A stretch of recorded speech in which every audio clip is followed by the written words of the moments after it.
gente, tudo bem? Welcome to the video series on Brazilian language and culture. In this video, we will discuss the cultural aspects of northeastern Brazil.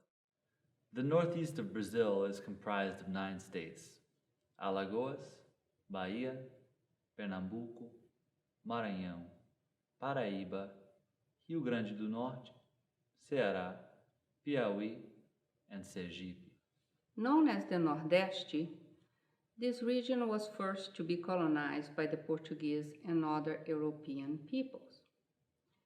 Its population, however, is comprised of a majority of people of mixed race descent.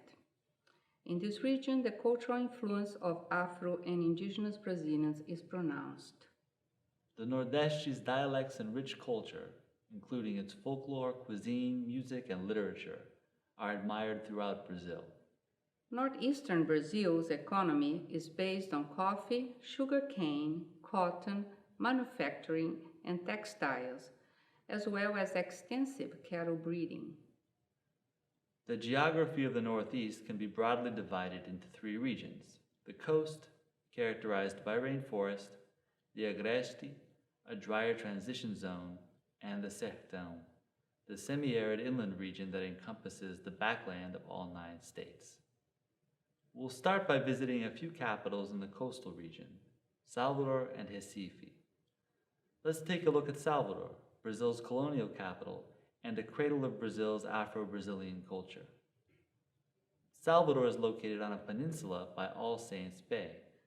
From the bay, one can see how Salvador's historic center is divided into the high city, a cidade alta, and the low city, a cidade baixa, connected by an elevator, o elevador Lacerda. In the high city, one can visit Pelourinho, the city's center during the Portuguese colonial period that was named a UNESCO World Heritage Site in 1985. In Pelourinho, historic houses, convents, and churches have been renovated in recent decades. There are more than 800 buildings with restored facades and interiors. Many were adapted to function as small museums and cultural centers. For example, the former medical school building, originally a Jesuit school, now houses the museums of archaeology, ethnology, and Afro-Brazilian culture. Afro-Brazilian rights play a key role in life in Salvador. Although the city is predominantly black, its black citizens are often the poorest and most neglected by city policy. Music has taken a central role in empowering Afro-Bahians in the fight for social justice. Many bands that perform in Pelourinho emphasize this message. At night, there are often parties and events in Pelourinho, including frequent performances by samba reggae bands such as Olodum. Afro-Bahian music is particularly energetic and engaging. Be prepared to dance along. Located along the city's southeastern coast, past the beautiful urban beaches of Bahia and Undina, Rio Vermelho is another center of tourism and nightlife. There are many bars and restaurants in the area, and is a noted place to eat traditional Bahian cuisine, especially acarajé. Acarajé is an iconic Afro-Brazilian street food found on almost every street corner in Salvador. It is made from ground black-eyed peas, fried in palm oil and filled with shrimp, okra, and vatapá, a thick paste made from a mixture of dried shrimp, cashews, and palm oil. Rio Vermelho is home to the Festa de Iemanjá, an important celebration in Afro-Brazilian candomblé religious practice that honors Iemanjá, the West African goddess of the sea. It takes place on February 2nd, starting before daybreak as revelers go to the beach to leave gifts for Iemanjá such as flowers and perfume, and to drum, sing, and dance. Now let's head north from Salvador to Recife, another historic port city of the Northeast. Recife is the 4th largest city in Brazil, with more than 4 million inhabitants, and the capital and largest city of the state of Pernambuco. Recife stands out as a major tourist attraction of the Northeast, both for its beaches and for its historic sites.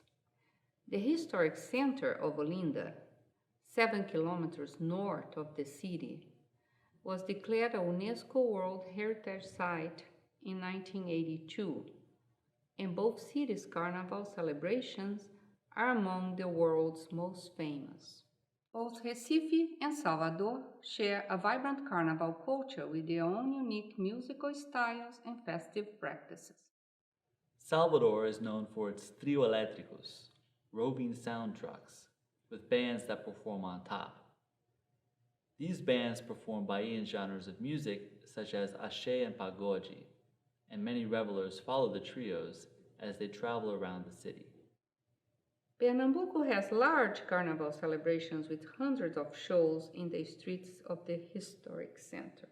People dance to traditional genres such as frevo and ciranda, caboclinhos, afoxé, and mangue beat. Many beautiful songs have been written about both cities. If you're interested in exploring places and culture through music, we recommend checking out artists such as Dorival Caymmi, Jerônimo, Chico Science, and Baiana System. There are also many important places in the Northeast beyond Recife and Salvador. Should you go inland to the Agreste and Sertão regions, expect adventure. In June, St. John's Day, or São João, is celebrated with forró festivals held in the countryside throughout the Northeast.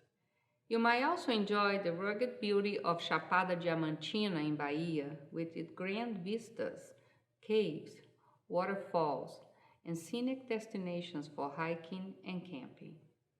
Travel in this region can be done via regional airports, but most common forms of travel are regional bus lines that vary in quality. Road conditions also change dramatically depending on the season, because of frequent delays and unreliable infrastructure allow for plenty of time to get from destination to destination. Thanks for joining us on our brief look at the places and cultures of the Northeast. We hope you have time to dance, explore, and meet many of the wonderful people there. We'll see you next episode to work on some more Portuguese and continue our journey to the North Brazil into the heart of the Amazon. Até logo! Obrigada e até mais!